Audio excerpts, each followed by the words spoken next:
Roswell est une petite ville du Nouveau-Mexique, aux États-Unis, qui n'a rien d'extraordinaire. Et pourtant... C'est sensationnel. Nous avons la preuve que les extraterrestres sont venus sur Terre. Mais le gouvernement en a fait un secret d'État. Beaucoup la considèrent comme cette ville étrange où, dit-on, un ovni s'est écrasé. Des êtres sont venus ici d'une autre planète. Cela peut paraître insensé, mais si c'était vrai... J'ai l'intime conviction que quelqu'un connaît la vérité. Que les extraterrestres existent ou non, une chose est sûre. Les gens sont friands de ce genre d'histoire. Star Trek, Star Wars, ça ne manque pas au cinéma. Les personnes croyant aux ovnis ont perçu cela comme l'événement le plus important de l'histoire et il se pourrait bien qu'ils aient raison.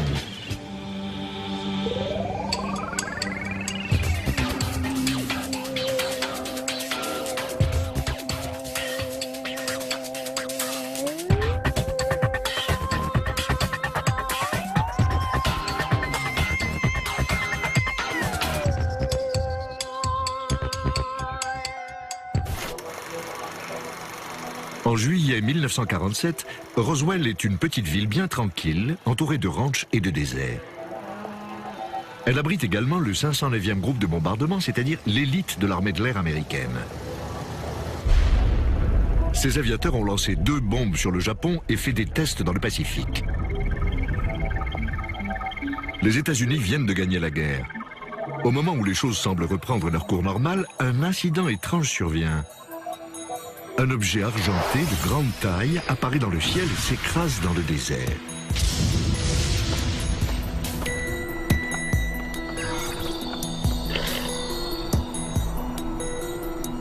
Le propriétaire d'un ranch de la région découvre les débris de cette chose et prévient la base militaire aérienne la plus proche.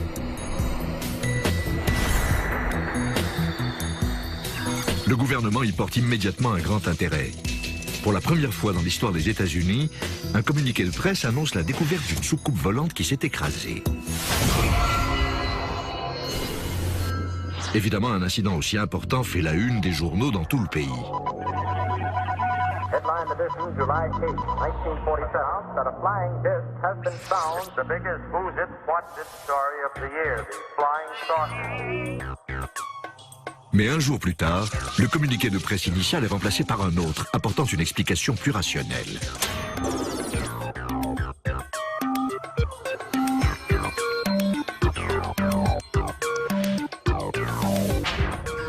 Ce revirement de situation rend l'histoire encore plus savoureuse. Un jour, c'est la guerre des mondes, un autre, c'est un ballon météorologique. Les habitants de Roswell sont donc retournés à leurs exploitations comme si de rien n'était.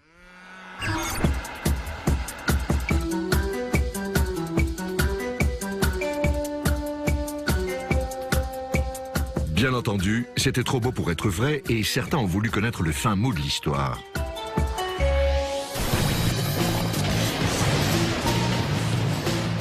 Roswell n'aurait jamais été célèbre ni médiatisé pour cet incident si 2 hommes ne s'étaient pas rencontrés par hasard en 1978. Jesse Marcel, un officier à la retraite, et Stanton Friedman, honorable physicien le jour, ufologue de réputation mondiale la nuit. Après 30 ans d'investigation, je suis persuadé que le gouvernement a récupéré une soucoupe volante accidentée ainsi que des corps d'extraterrestres ici au Nouveau-Mexique. C'est l'affaire la plus importante du millénaire. Attendez, c'est une sacrée déclaration. Nous avons besoin de plus d'informations. Revenons un peu en arrière. En 1947, Jesse Marcel est officier de renseignement à la base aérienne de Roswell. Lorsque la rumeur à propos d'une soucoupe volante se propage en ville, il est chargé d'enquêter. Avant de mourir, il raconte son histoire à Stanton Friedman. La graine est semée et la conspiration de l'incident de Roswell commence. La première fois que j'ai parlé à Jesse de Roswell, c'était en 78, bien avant les ouvrages publiés et les rumeurs médiatiques. Les ufologues ne savaient rien non plus. L'événement avait bien eu lieu, mais personne n'était au courant. Il y avait un morceau de métal, du moins très similaire. Le matériau n'était pas souple, mais il était aussi fin que le papier d'aluminium dans les paquets de cigarettes. J'ai essayé de faire une bosse, en vain. Impossible de plier ce matériau ou de laisser une marque. On a eu beau le mettre par terre et donner des coups de marteau, rien n'y faisait. C'était comme si l'outil rebondissait.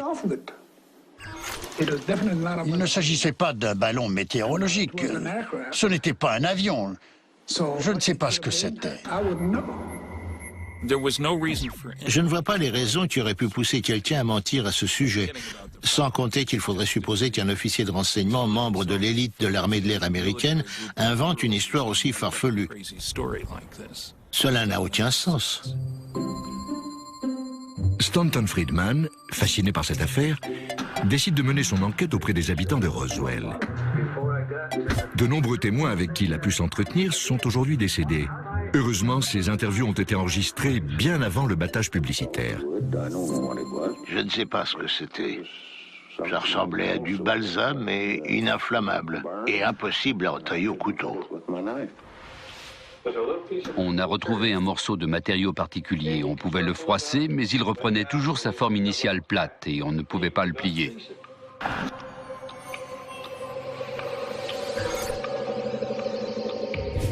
Roswell s'avère être une ville plutôt intéressante. Quelque chose d'étrange est arrivé. La question est quoi et pourquoi à Roswell? Il semblerait que les extraterrestres ne peuvent résister à l'association d'armes nucléaires, de fusées V2 et de radars.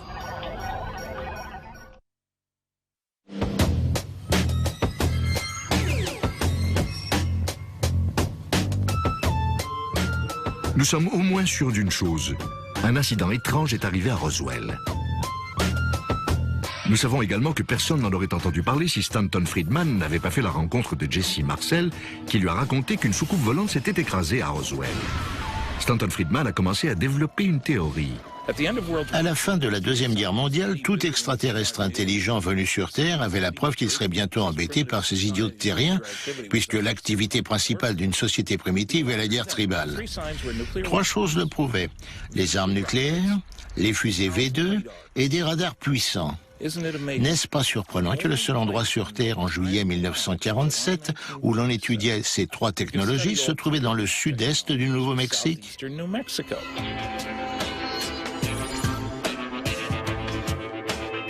Après des années de recherche, Stanton Friedman est désormais capable de comprendre ce que pensent les extraterrestres. Malheureusement, la soucoupe volante n'a pas atterri à Roswell. Elle s'est écrasée.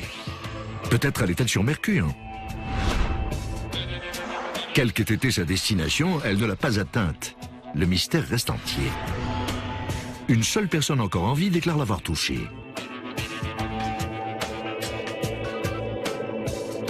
Il ne s'agit pas de n'importe quel théoricien du complot. C'est un médecin de l'armée de l'air américaine. Aucune des autres interprétations n'est plausible. Que reste-t-il? Celle d'un engin spatial extraterrestre. Ça peut paraître abracadabrant, mais c'est l'explication la plus simple.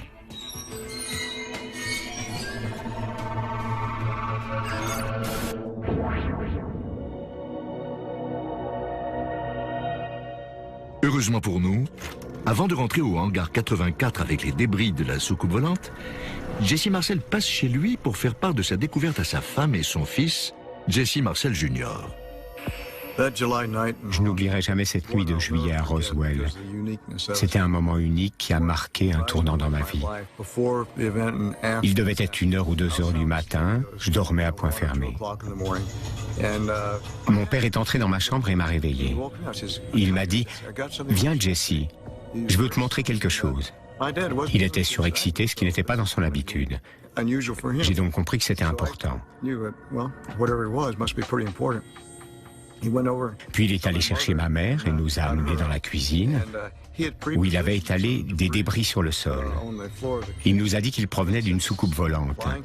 Certains fragments ressemblaient à ceux d'une poutrelle en I, et des écritures hiéroglyphiques figuraient sur la partie intérieure de la structure. Je lui ai demandé ce que c'était. Jesse Marcel et son père ont fait reconstituer ce morceau de débris d'après leurs souvenirs, afin de pouvoir montrer au monde entier ce qu'ils ont vu cette nuit-là.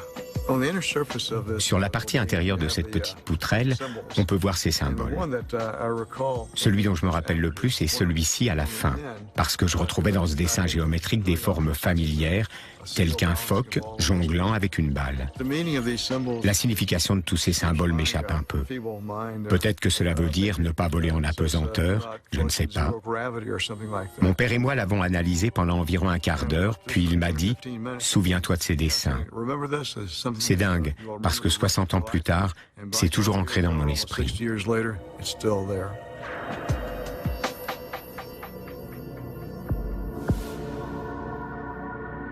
Comme son père, Jesse Marcel Jr. s'est engagé dans l'armée de l'air, où il est médecin depuis 40 ans. Cette année, il a choisi de passer ses 2 seules semaines de vacances à Roswell, sur les traces de son père. C'est ici, au hangar 84, que son père a apporté les débris. Jesse Marcel nous laisse entendre que l'armée a très vite échangé les débris afin de se débarrasser des journalistes.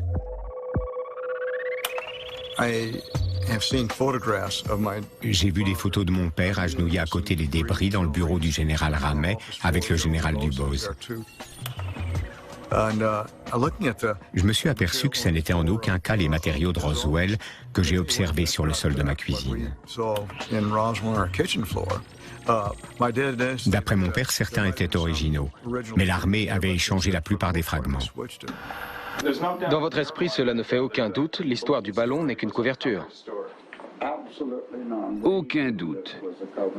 Nous étions conscients de la supercherie, mais il fallait à tout prix apaiser la curiosité de la presse.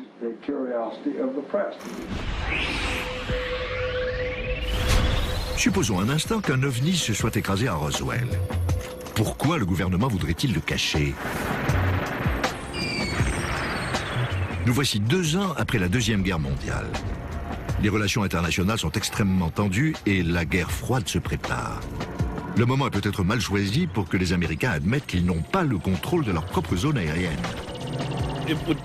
J'aurais été surpris qu'ils ne le dissimulent pas. Comment l'annoncer? Des extraterrestres sont venus sur Terre, mais nous ne savons rien d'eux. On tenait à vous le dire. Attendez une seconde. Une question reste en suspens. Pourquoi le gouvernement a-t-il déclaré au départ que c'était une soucoupe volante? Il existe 2 possibilités. La première, qu'un subalterne était si euphorique qu'il a commis une simple faute.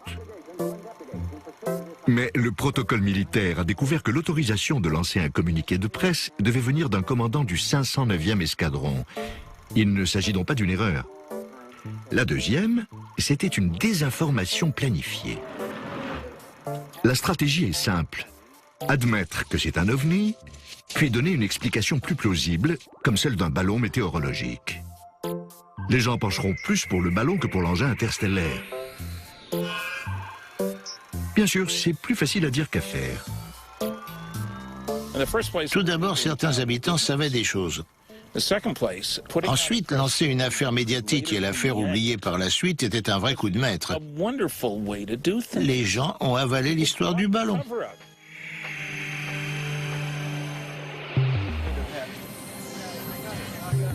En fouillant un peu dans Roswell, Stan a déniché la poule aux œufs d'or. Enchanté. Tout le plaisir est pour moi. Tels des abeilles attirées par le miel, des ufologues du monde entier grouillent à Roswell. Et tout le monde a sa propre opinion.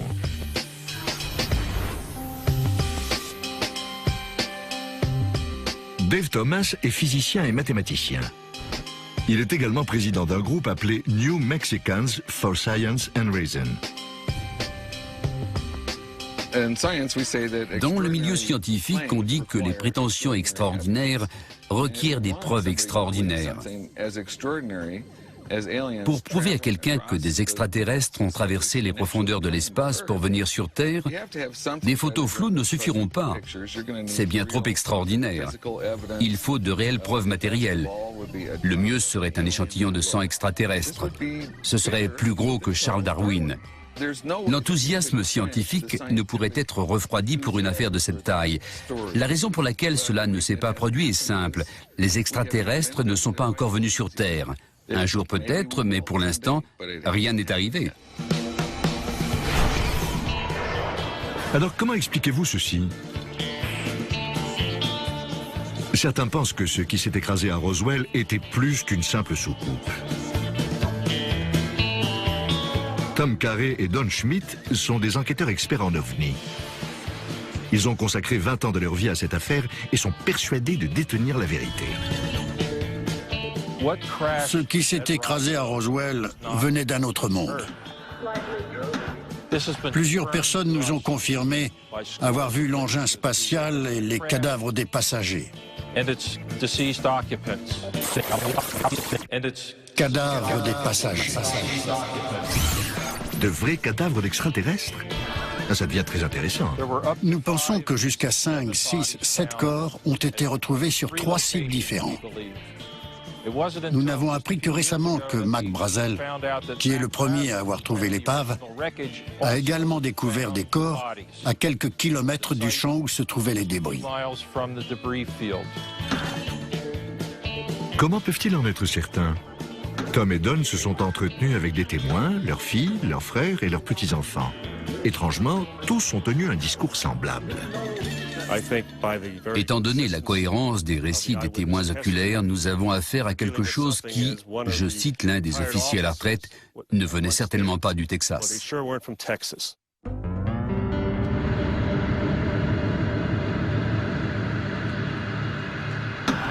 Ils étaient de petite taille et leur tête était grande par rapport au reste du corps. Ils avaient une très grande tête, large en haut et fuselée vers le bas. La tête était énorme, disproportionnée par rapport au reste du corps. Les yeux étaient très renfoncés. Ce qui m'a le plus frappé, c'était les crânes. Ils étaient légèrement souples, pas durs comme les crânes humains. Mon grand-père m'a raconté que la taille de leur tête était considérable et qu'ils portaient une sorte de costume en soie. On aurait dit des humanoïdes. Ils avaient une forme humaine mais différente de la nôtre.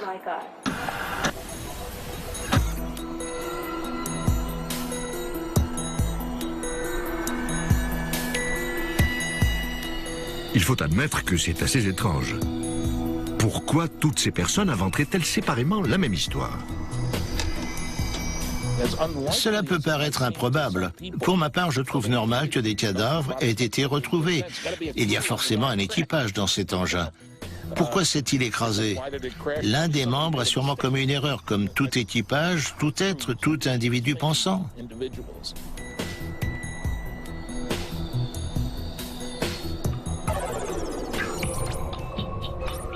Imaginez que vous avez vraiment vu une forme de vie extraterrestre.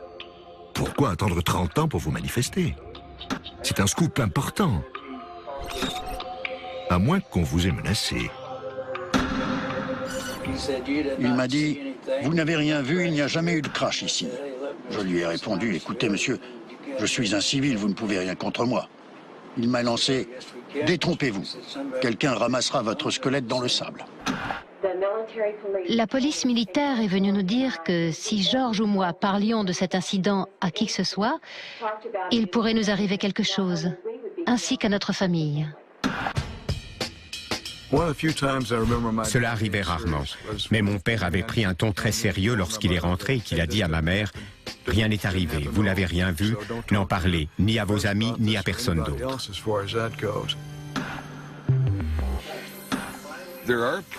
Il ne faut pas toujours se fier aux témoignages des gens. Certains veulent tellement y croire qu'ils déforment la vérité. Pour l'incident de Roswell, notamment, les 40 ou 50 ans qui se sont écoulés constituent un vrai problème. Rien ne figure dans les livres d'ufologie des années 1960. Et tout à coup, comme le phénix jaillissant de ses cendres, le mythe de Roswell prend de l'ampleur. La divergence des histoires le prouve. Aucun des témoignages ne se recoupe. Le crash n'a pas lieu sur un seul site, mais à 6 endroits différents. C'est à la carte. Quel est l'auteur ufologue que vous préférez? Choisissez le site du crash qu'il décrit. Ce n'est qu'une des théories émises sur l'incident. À présent, Don et Tom vont illustrer leur découverte sur ce grand tableau. Nous soutenons qu'une explosion a eu lieu à 32 km au sud-sud-est de Corona et que des débris ont été projetés à cet endroit précis. Le long de la ligne représentant la trajectoire de l'objet, quelques corps seraient tombés sur ce site, à environ 3 km au sud-est. C'est le site numéro 2. Sur la même trajectoire, les restes d'un vaisseau ou d'une capsule de secours auraient continué leur chemin sur 22 ou 27 km avant de s'écraser à cet endroit, à 64 km au nord-ouest de Roswell. Nous n'avons toujours pas trouvé ce dernier site. Nous faisons toujours des recherches. Selon moi, il y a eu 2 crashs. Certaines personnes qui voulaient leur part de gloire et de reconnaissance grâce à Roswell ont révélé l'existence d'autres sites et soutiennent leur dire, bien que des données aient prouvé le contraire. Beaucoup s'en servent pour faire carrière, que ce soit les livres ou les films. Je ne peux pas gagner des milliers de dollars avec une conférence dont le sujet serait « Les soucoupes volantes n'existent pas ».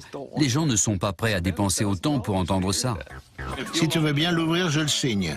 D'accord. Mais tu devras l'acheter. 14,95 $. Je ne rigolais pas, 168 minutes. J'étais assis à côté de Shatner. Il m'a dit « Don, on a tout vendu, c'était super ce soir ». 9,95 $. Depuis, une véritable industrie s'est créée autour de l'affaire de Roswell. Les diverses investigations ont engendré une rafale de controverses. Durant les années 1980, la polémique est à son comble. Cadavres, pas de cadavres, soucoupes, ballons, 2 sites de crash, 3 sites de crash, tout cela est épuisant. Quelqu'un d'autre veut une dédicace?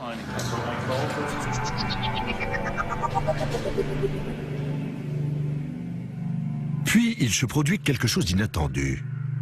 Au début des années 1990, le gouverneur du Nouveau-Mexique est tellement submergé d'appels pour l'affaire Roswell qu'il somme l'Air Force de lui fournir des explications.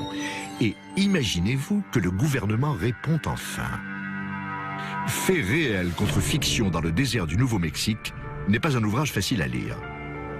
Après avoir dépensé des milliers de dollars et employé 30 agences gouvernementales pendant plus de 2 ans, l'Air Force rend un rapport de 975 pages. Elle prétend que ce qui s'est réellement écrasé à Roswell faisait partie d'un projet top secret appelé Mogul. Qu'est-ce que Mogul? Eh bien, c'est un ballon. Ce serait une terrible injustice que de les considérer comme de simples ballons météorologiques. C'était plus que ça. Il faisait 15 mètres de haut. De gigantesques expériences de physique étaient menées avec une vingtaine de ballons pour la portance. Ils transportaient des parachutes, des anneaux, des cordes. Et l'une de leurs principales caractéristiques était leur étrange radar réflecteur, fait d'un papier métallique brillant, difficile à froisser. L'armée n'a pas échangé les débris. Ce qui apparaît sur les photos n'est pas truqué. C'est l'incident de Roswell.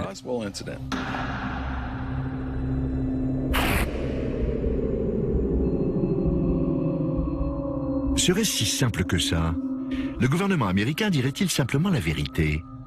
Dans ce cas, pourquoi faut-il un autre rapport de 300 pages pour expliquer ces symboles?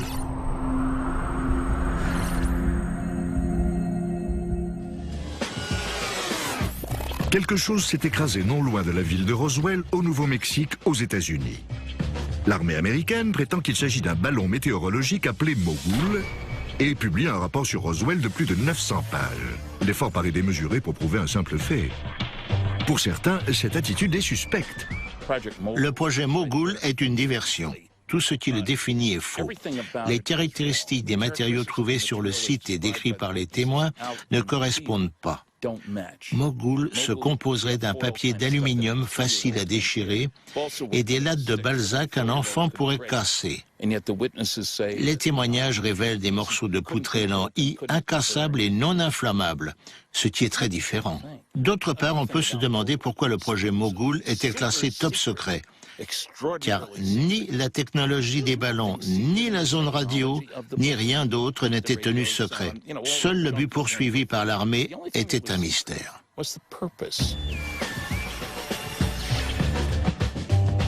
Page 302, l'Air Force a également trouvé une explication au symbole mystérieux de Jesse Marcel. D'après l'armée, ce serait du ruban adhésif à motifs floraux donné par une société de jouets. Le seul témoin pour lequel je peux me porter garant est Charlie Moore, mon professeur de physique, qui était chargé de lancer ces ballons. C'est un physicien très respecté. Il a vu ces étranges symboles à l'air extraterrestre sur les réflecteurs radars. Au fil du temps, il a dû se demander pourquoi ces producteurs de jouets appliquaient des dessins bizarres sur leur matériel. Voilà encore une explication.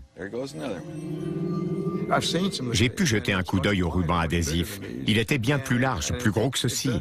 Il comportait des fleurs, pas ce genre de symbole. J'ai pu les comparer et je peux affirmer que ce n'est pas du tout ce que nous avons vu. À présent, tout est clair. Vous vous souvenez de ça? Le mieux serait un échantillon de sang extraterrestre. Que pensez-vous, non pas d'un peu de sang extraterrestre, mais d'une tête et des jambes? En fait, d'un corps entier. Attention, vos désirs sont des ordres. Voici le célèbre film d'une autopsie d'extraterrestres. And this is where it all began. Behind me are markers indicating the supposed crash site of a UFO spaceship and 3 alien bodies found in 1947.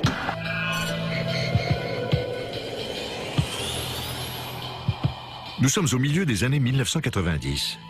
L'affaire Roswell s'est intensifiée et le rapport de l'Air Force a nourri l'idée d'une conspiration. Il y a tellement de rumeurs sur Roswell que le sujet passionne les Américains. The X-Files, Au-delà du réel et Star Trek sont des séries phares. Independence Day et Mars Attack passent dans les salles de cinéma. Je me demandais si une petite créature allait venir nous attaquer.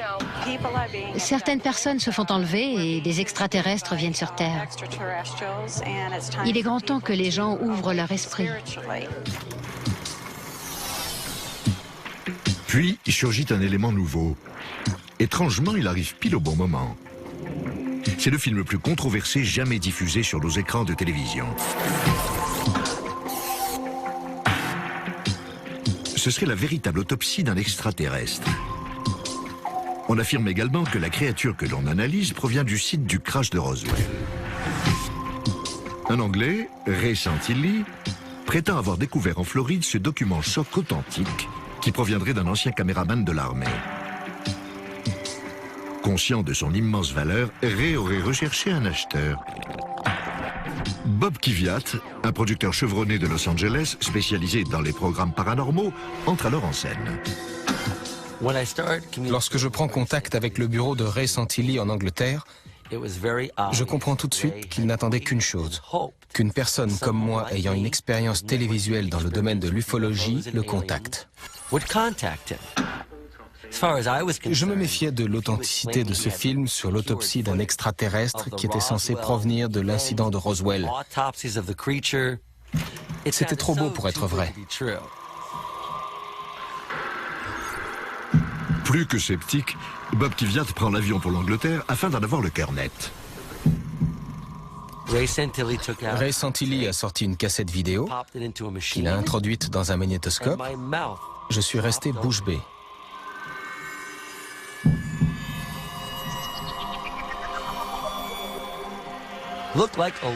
On aurait dit une petite femme extraterrestre enceinte. Très vite, les idées se sont bousculées dans ma tête, car j'essayais de comprendre ce que c'était. On aurait dit un vrai film de science-fiction. La suite du film est entrée dans l'histoire. J'ai visionné la totalité de l'autopsie de cette créature, que le public nommera par la suite l'autopsie de l'extraterrestre. Je suis resté bouche bée, je ne pense pas avoir prononcé un seul mot. J'ai peut-être simplement dit incroyable ou encore invraisemblable. Tout avait l'air potentiellement authentique.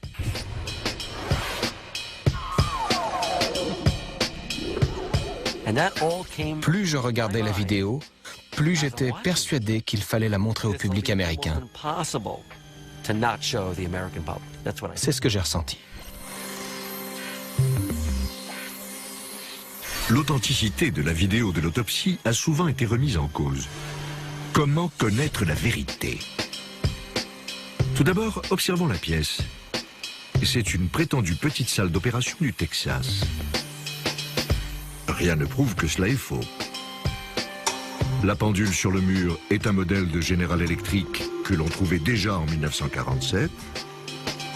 Le téléphone est un téléphone standard de Bell qui existait également en 1947.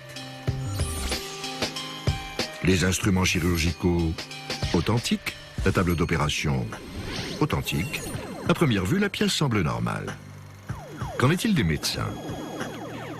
Tout d'abord, une autopsie est rarement pratiquée en combinaison étanche. Mais lorsqu'il s'agit d'une créature d'un autre monde, mieux vaut prendre ses précautions. Cependant, le fait que tous les visages soient cachés, y compris celui de la personne se trouvant derrière la vitre, est très pratique. Ces microbes extraterrestres doivent être extrêmement dangereux. À présent, analysons la procédure en elle-même. L'une des premières choses que l'on apprend à la fac de médecine, c'est comment tenir une paire de ciseaux. Il faut soutenir la lame avec l'index et surtout ne pas les tenir comme un tailleur, ce que fait ce prétendu médecin légiste. La qualité de la peau est également très étrange. D'habitude, la peau se rétracte au contact d'une lame, ce qui n'est pas le cas ici. La réaction se rapproche plus de celle du caoutchouc que de la peau. Mais un plus grand mystère reste à éclaircir. Sur notre planète, nous avons tous évolué à partir d'un seul et même organisme cellulaire. Sur Terre, les êtres ressemblent à ça, ça ou ça. Quelles sont les chances que les extraterrestres aient évolué avec 2 yeux, un nez, une bouche, 4 membres, sans parler des organes génitaux, qui sont placés au même endroit que les nôtres? La vidéo est extraordinaire. Si elle est truquée, c'est un coup de maître.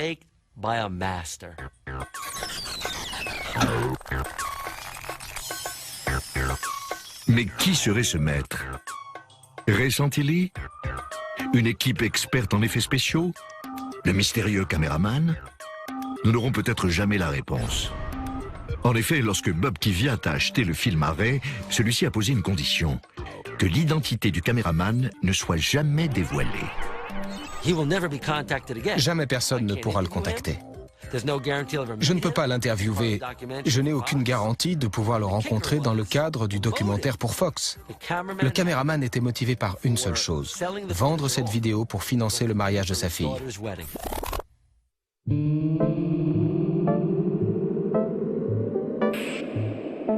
Tout le monde semble avoir eu ce qu'il voulait. Fox diffuse le programme et 30 millions de téléspectateurs ont les yeux rivés sur leur écran de télévision. À ce jour, on ne sait toujours pas si ce film est authentique ou non. Mais ceux qui ne connaissent pas l'histoire de Roswell peuvent à présent se joindre aux polémiques.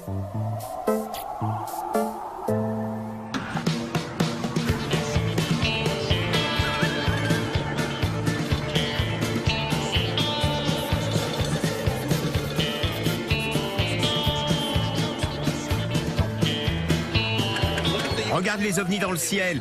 Ils sont déjà passés.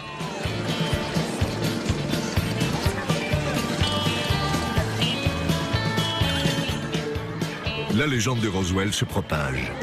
Le débat sur l'autopsie de l'extraterrestre n'a fait que raviver le feu. Allez, Roswell! Les Américains sont donc obsédés par les extraterrestres. Avec tout ce remue-ménage à propos des petits hommes verts, on pourrait penser que l'Air Force ne remuerait pas le couteau dans la plaie. Ils l'ont déjà dit, c'était un ballon météorologique mogul, pas vrai? Mais en 1997, l'Air Force rédige un autre rapport de 300 pages qui a pour titre « Le rapport Roswell, affaire classée ». Ce dernier rapport prétend expliquer la présence de corps identifiés comme des cadavres extraterrestres. Encore une explication simple, des mannequins de crash test.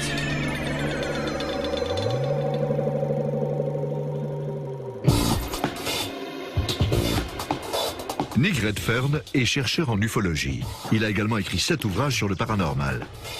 Lorsque la théorie des mannequins de crash test s'est avancée, il se forge immédiatement sa propre opinion. Roswell semble défier toute explication. C'est pour ça que le mystère demeure entier. Les gens doutent. Peut-être qu'un ovni s'est écrasé, peut-être que c'était un ballon mogul, peut-être que c'était des mannequins de crash test. Puis ils se demandent, est-ce possible que tout le monde se soit trompé sur un ballon météorologique? Personnellement, je ne crois pas en cette théorie et je trouve l'attitude du gouvernement suspecte. Ils ont donné trop de versions différentes. Mais pourquoi diable l'Air Force jetait-elle des mannequins de crash test dans le désert? Pour tester les sièges éjectables en haute altitude, par exemple. Ça m'a l'air plausible. Le seul hic, c'est qu'ils n'ont pas lâché de mannequins avant 1953. De 1947 à 1953, il s'est écoulé 6 ans. Ces mannequins n'ont pas remonté le temps. C'est complètement ridicule. D'autre part, ils auraient dû faire la même taille et le même poids que des pilotes. Des témoins nous ont décrit les cadavres. Ils mesuraient entre 1,20 m et 1,50 m. Leur couleur se situait entre vert rosâtre et gris vert. Ils avaient les yeux obliques, pas de nez, simplement 2 petites narines, une fente de 2 cm de long pour la bouche, 2 minuscules orifices pour les oreilles, pas de cheveux, et une tête ovale, comme un œuf à l'envers. Nous sommes en désaccord, non pas avec les témoins, mais avec l'Air Force. Elle prétend qu'il s'agissait de mannequins de bois, largués 6 ans après les faits, tandis que les témoignages décrivent des êtres non humains.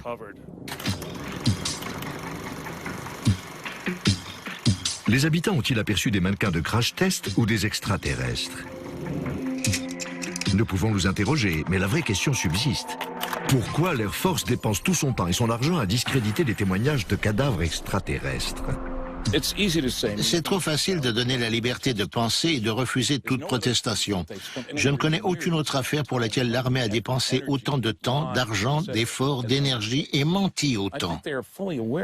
L'Air Force est totalement consciente du fait que, si le public croit en l'incident de Roswell, elle sera accusée de tromperie, d'avoir déformé et dissimulé la vérité. Certaines personnes ne veulent pas entendre ça. Les gens croient en cette affaire parce qu'ils sont animés par la théorie du complot. Une fois lancée, elle s'alimente. Et toute tentative de la réfuter est considérée comme faisant partie du complot, ce qui ne fait qu'accroître le processus. C'est la cause principale. Le public est friand de ce genre d'histoire à sensation. Voici l'extraterrestre le plus incroyable, numéro 8. Roswell est la Mecque des ufologues. Aucun doute là-dessus, et les actions de l'Air Force ont alimenté le feu des théoriciens du complot. Mais cela nous aide-t-il à mieux comprendre ce qui s'est réellement passé? Malheureusement non. Peut-être était-ce justement leur intention.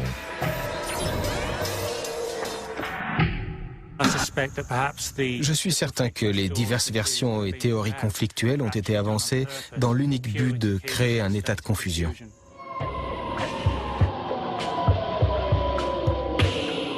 Et si tous ces débats sur les soucoupes, les ballons, le mogul, le ruban adhésif, les symboles, les cadavres et les mannequins de crash test étaient intentionnels? Pour laisser le public polémiquer sur les extraterrestres afin de mieux cacher la vérité. Revenons en arrière. Souvenez-vous du tout début.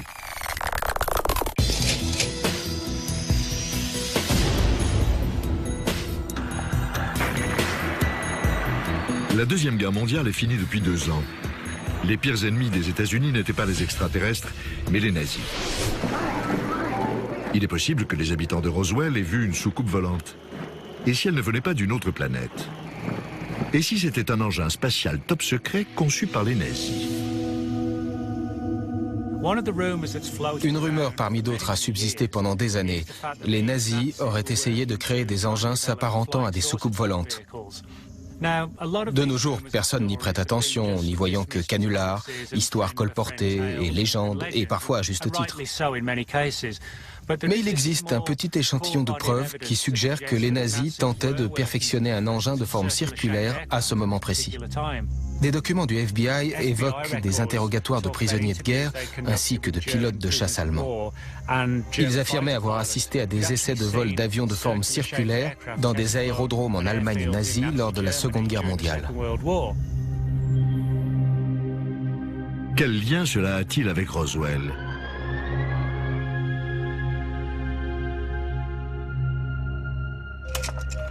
Les mêmes scientifiques qui ont pu effectuer des essais de vol de ces engins en forme de soucoupe sont envoyés secrètement aux États-Unis sous un nom de code neutre, le projet Trombone. Le projet Trombone a commencé peu avant la fin de la Seconde Guerre mondiale. Le but était d'amener des scientifiques nazis aux États-Unis afin de participer à l'effort de guerre.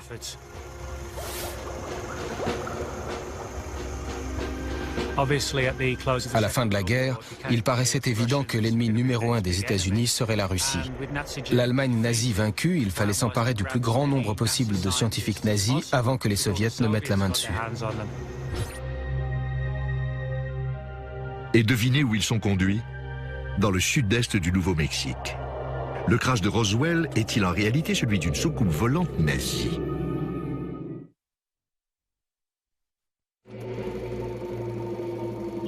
Et si le crash de Roswell n'était pas celui d'un ballon météorologique comme le prétend l'armée américaine? Ou encore un ovni, comme le déclarent les ufologues? Et si c'était un engin spatial nazi?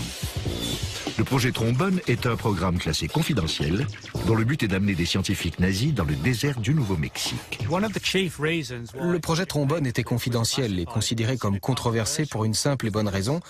Un grand nombre de ces scientifiques expatriés aux États-Unis n'avaient pas travaillé pour les nazis contre leur gré. C'étaient eux-mêmes de véritables nazis fanatiques.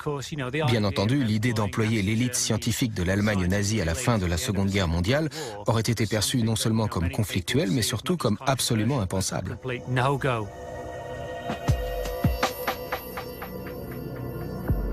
Le gouvernement a-t-il utilisé la version de l'OVNI depuis le début afin de dissimuler sa propre activité?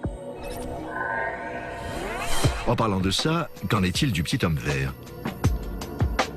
Le projet Trombone fournit une bonne explication pour le disque, mais que deviennent ces pilotes d'1,20 m? À Roswell, nous avons cet immense champ de débris et des témoignages de cadavres extraterrestres retrouvés dans le même périmètre. C'était peut-être le lancement d'une fusée V2 qui a eu lieu au même moment, ramenée d'Allemagne nazie avec un équipage de singes à bord. C'était l'apogée de la guerre froide et vu l'étendue des dégâts, il ne fallait pas que les Russes découvrent que le gouvernement américain avait inventé cette histoire de soucoupe volante afin de dissimuler une expérience menée sur des singes. Bien que l'Air Force ait nié cette même théorie, il n'en reste pas moins que pendant les années qui ont suivi l'incident de Roswell, des tests ont effectivement été conduits sur des fusées V2 contenant des singes à bord.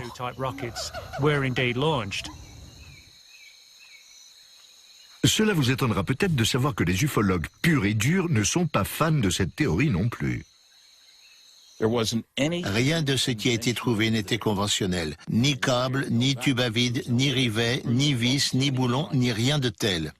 Si c'était une technologie allemande, où ont-ils bien pu trouver des composants extraterrestres? Soyons honnêtes, aucun d'entre nous n'y était, pas même les ufologues. Depuis 1947, tout le monde cherche à connaître la vérité sur ce qui s'est réellement passé à Roswell. La vérité éclatera-t-elle un jour? Pourquoi est-ce confidentiel? La scène politique est devenue un véritable ring de boxe. Un vieux ballon tout bête? Dans un sens, que les extraterrestres se soient écrasés ou non importe peu. Roswell en profite et rien n'arrêtera les croyants d'y croire. Je peux vous affirmer que nous avons simplement rassemblé des preuves qui nous ont menés à des faits. Des débris étranges. On nous demande souvent d'où ils venaient, pour quelles raisons et comment un engin spatial qui aurait vraisemblablement traversé les galaxies ou le système solaire aurait pu s'écraser.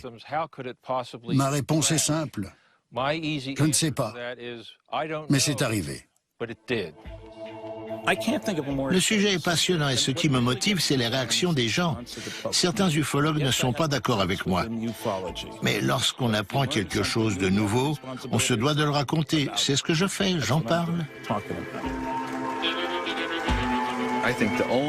La seule chose qui pourrait convaincre les Stanton Friedman et les véritables croyants du monde entier serait de voir les extraterrestres se poser sur la pelouse de la Maison Blanche et déclarer « Klaatu Barada Nikto », c'est-à-dire « Roswell, c'était pas nous les gars ».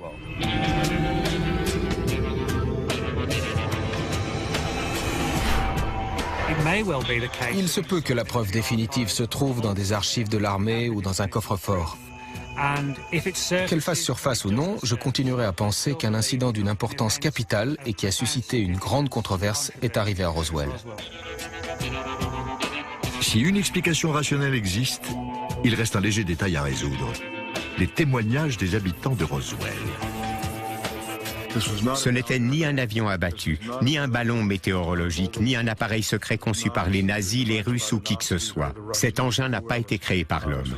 Il venait d'une autre planète. Si vous jugez que la légende de Roswell n'est que pure fabulation, vous pensez alors que tous ces gens se sont royalement trompés ou bien qu'ils ont menti. Tous, sans exception. C'est assez difficile à croire. Mais au final, c'est à vous de voir.